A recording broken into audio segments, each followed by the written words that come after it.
Thank you. Well, a couple years ago, I was fortunate to have an environmental planning course with Larissa, and I recall one of the assignments was investigating these new things called climate action plans and looking at a couple of them, comparing and contrasting and finding what some of the issues they were raised. And little did I know, a few years later, we would be kicking them off here and getting one going for our own city. So glad to have her as a part of this forum. So in order to first delve into the issue of figuring out what strategies and actions are needed to reduce greenhouse gas emissions, the obvious first step is inventorying where we are both today and hopefully in the past. And fortunately, in 2003, a student project from the School of Natural Resources and Environment conducted a strategy that helped inventory calendar year 2000 emissions for Ann Arbor, which helped us establish a baseline and a base year of emissions so that any of the planning that we do in the future or targets that we set can be measured against that baseline year. And that project helped establish that for 2000. And some of the, again, the mayor touched on his Green Energy Challenge, which set goals for the municipality and the community at large. We've been long been involved in other climate protection efforts, including being a signee for the U.S. Mayor's Climate Protection Agreement. Stable climate is among the 10 City Council approved environmental goals that were set in 2007. So we have our own background of being proactive, but additionally, new EPA rules and things are coming forward that are more seriously regulating greenhouse gases. So inventorying emissions and planning for climate change is a way to be proactive about some of these emerging regulations. So these are some of the sectors that we're able to get data on, excuse me, and they include the residential, commercial, and industrial. And we have pulled out the University of Michigan, who is tracking their own data, and we'll hear from them in just a moment. The transportation sector and the waste sector, and not surprisingly, residential, commercial, industrial. We're talking mostly, again, about electricity and natural gas use. There are a variety of sources, but again, namely these two things for the university. And we have a model that looks at transportation vehicle miles traveled. One of the last things Dr. Larson mentioned was reducing VMT, as it's called. And every 5 years, the Washtenaw Area Transportation Study models a VMT number that's helpful to apply a emissions amount to our transportation sector. And then finally, we have methane that is part of our waste collection system, as well as our wastewater treatment processing.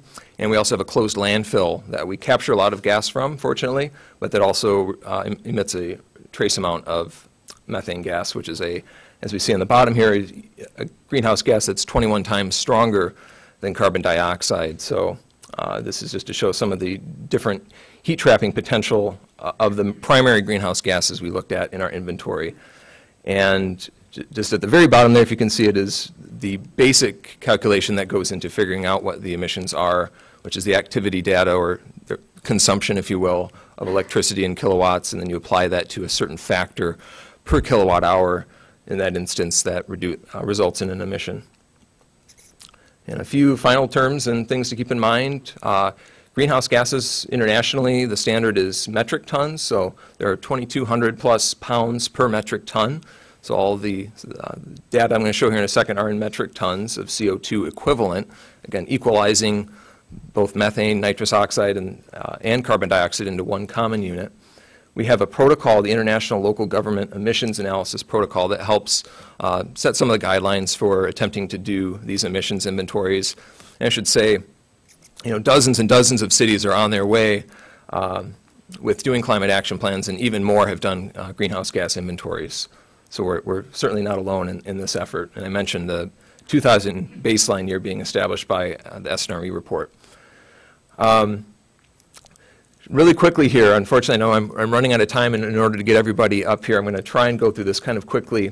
We've seen a pretty constant level from the year 2000 to 2010, which was our last inventory year in the residential sector. And this coincides with a slight, ever so slight decrease in population over that time. Between 2000 and 2010.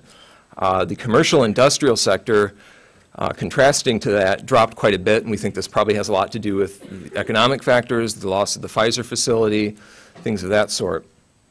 Transportation, again, based on the watts numbers that we have, has remained fairly constant. We're actually seeing a slight decrease in that, largely due to the improvements in vehicle efficiency. And the University of Michigan has grown substantially, and fortunately, Terry Alexander is going to talk right after me about some of the great things that the university is going to be doing to address their own emissions. As we see at the very bottom, across this whole time frame, based on what data we can get, it's been less than 1% change in the emissions from the data. And again, the drop in industrial and commercial emissions paired with the growth at the university has sort of leveled that out. This just shows that same information in a graphic form here.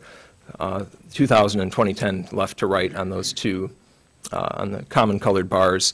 And I want to point out at the very bottom, the municipal footprint only makes up 1.2% of the community inventory. And that's why the mayor stressed that we've done a lot of great work in trying to strive to improve what we've done at the city government level, and but it's only less than 2% of the overall picture, so it really underscores the need for a community-focused climate action plan. And just quickly, this is another way we have a few different ways to slice and dice emissions, including fuel source and scopes, and all these other fun things that we'll have in the plan, but unfortunately I don't have enough time to go into right now, but just helps to explore this a little more detailed. Finally, this is my last slide. Jamie will be happy. So this just shows our per capita emissions here in Ann Arbor in the blue, and we've got the American pie for the U.S. average over there. We are doing better than the U.S. average on a per capita basis, and we're still at about 19.4 metric tons per person, which is about the equivalent of each person driving one car or 4 cars for an entire year rather than just a single vehicle. So we've done a lot. Some places are a little lower but have different factors involved. But it just sort of shows where we are with things. And as I mentioned, I want to now hand it over to Terry, and he'll be able to discuss a little bit of what the university is doing. And contact information. Oh, sorry. Find me afterwards to contact me.